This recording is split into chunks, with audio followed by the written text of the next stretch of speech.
Yo, what is happening everybody? Monster Chappy back for some more 2K action. And in this video, we are breaking down the play Quick 3 Drag. It is a 3-point set. And the playbook you can find it in, I'm not even sure because I really looked through every playbook in the game. Did not see it. I must have just skipped over it, whatever the case may be. But it's definitely a play that's been effective for a few years now, or at least its concept. And it is once again effective in this year's game.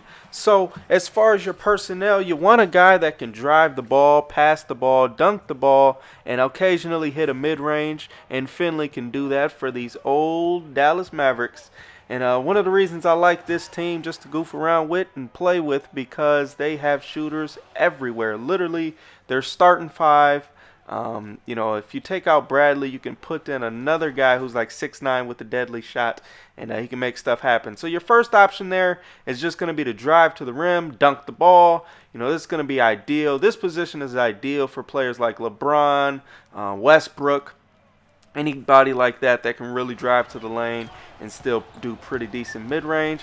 Your second option here is really just going to be to hit the guy off the double screen, and you'll get a nice shot there near the three-point line. Most of the time it's going to be a three-pointer, so you definitely want a lights-out shooter in this position. Overall for this play, you need two lights-out shooters, one driver, stretch four, and then really any sort of big man at center will do. But again, your third option is going to be this corner three. He's going to be open a lot because as you drive to the rim, you're going to draw a lot of double teams. And once that happens, either he's going to open up or you're going to have the three from the guy coming off the double screen. One of the two, most of the time, is going to be wide open.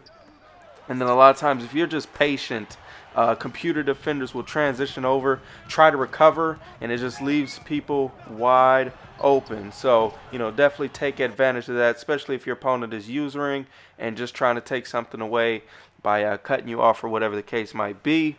But as you can see, we're getting very open shots, and we'll take that all day long. Now, your fourth option is actually going to be your most risky option, and by that, it's actually probably your best option on this play, your second best option after the drive and dunk as far as consistency, because what's more consistent than a standing dunk or a big man just going down low and making stuff happen? Not much, because in this game you're going to get a lot of fouls, you're going to get a lot of standing dunks, you're going to get a lot of and ones, especially with this play. So you just need a guy that can finish down low. DeAndre Jordan, Dwight Howard, Andre Drummond, as you can see right here, Sean Bradley getting and ones all over the place. This is on Hall of Fame simulation. But you're going to just want to use an icon pass. Now, the only reason I say this is risky is because if you force the pass and there's a defender between you and him, a lot of the times they can actually steal it. But if you use the icon pass or throw an alley-oop or just get a kind of a little bit of a clear passing lane to the player there, you're going to find that you can actually be very effective in just getting standing layups or standing dunks, one or the other, or just getting a post move in general. Because if you notice, you will actually get him to just sit there. And on this play right here, we just do a regular post up, get a little bit of pump fake action, and we're able to draw the foul. But if you've got like Dirk or anybody else that's nice down there, you can do a post fade, you can do a spin, you do a little hesitation with the standing dunk, whatever the case may be. Really, the possibilities are limitless when it comes down to the post guys. So you really have options. You can do a post move, you can dunk, whatever the case, whatever you prefer. And as you can see, you can be pretty effective in that. And we're just cheesing with the pump fakes right there. As far as your fifth option, this is why you want to stretch four. A lot of the times you're going to notice the defense, especially when you're playing a user, they're going to start using the power forward and trying to cut off everything, because the post between the big men and your shooters, you're going to be causing a lot of issues. So they're going to be trying to sag off of someone, and he's most likely going to be the person.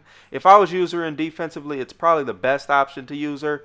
And you'll find him open for a lot of mid-range, occasionally a corner three, and sometimes, a three near the top. But nonetheless, that's the play breakdown. I hope you guys enjoyed it. How are you enjoying the patch? I'm definitely liking 2K's patch so far, and Madden's patch as well. So I will be definitely getting some Madden gameplay up shortly here.